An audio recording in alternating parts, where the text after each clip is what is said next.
A cruise missile struck an oil tanker near the shores of Qatar.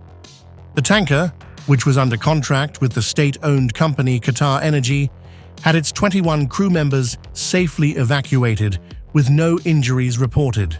A heavily laden Kuwaiti oil tanker was assaulted near Dubai earlier, marking it as one of over 20 vessels targeted by Iran throughout the course of the conflict. In Fujairah, one of the 7 emirates that comprise the United Arab Emirates, a tragic incident occurred involving a person who lost their life after being struck by debris from a drone that had been intercepted. In Bahrain, 2 warnings were issued regarding incoming missiles, while a drone strike targeted a fuel tank at Kuwait International Airport, igniting a significant blaze. In Saudi Arabia, authorities intercepted 2 drones, while in Israel, air raid sirens blared. However, there were no immediate updates regarding any damage or injuries. In a recent airstrike on Tehran, it seems that the target was the old US Embassy compound, a site under the control of Iran's Revolutionary Guard since the hostage crisis involving American diplomats in 1979. Observers reported that the blast shattered windows of buildings surrounding the extensive compound, indicating that the strike likely occurred within the confines of the fortified facility. Now, American aircraft carrier USS George H.W. Bush has deployed and is slated to head to the Middle East along with 3 destroyers.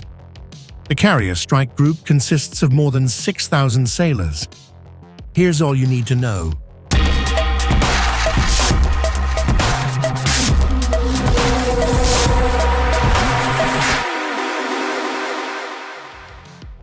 The 10th and final ship of the Nimitz class of the United States Navy's nuclear-powered aircraft carriers, USS George H.W. Bush, is named for the 41st President of the United States.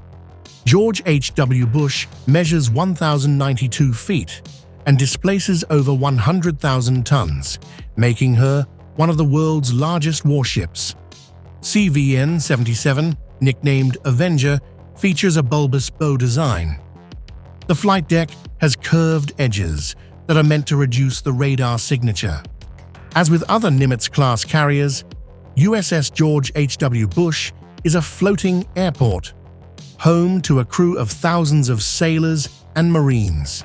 She can typically carry up to 56 fixed-wing aircraft, as well as up to 15 rotary aircraft. With steam catapults and arrestor wires, the carrier can launch and recover aircraft rapidly and simultaneously. The carrier can launch aircraft at a rate of 1 every 20 seconds. Thousands of soldiers from the 82nd Airborne Division have also begun arriving in the Middle East. While the majority of those troops are part of a rotation of forces planned before the war, some are among roughly 1,500 paratroopers. The Trump administration decided to surge into the region just days ago.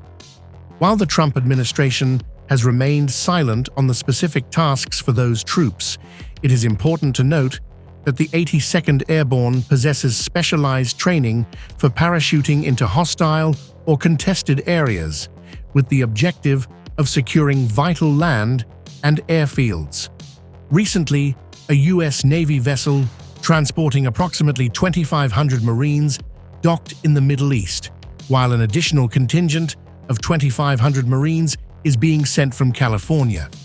This increase in troop numbers, in addition to the tens of thousands of military personnel already present in the area, coincides with Defense Secretary Pete Hegseth and other officials from the Trump administration sidestepping inquiries regarding the potential deployment of ground troops to confront Iran. Hegseth said, "Our adversary right now thinks there are 15 different ways we could come at them with boots on the ground. And guess what? There are."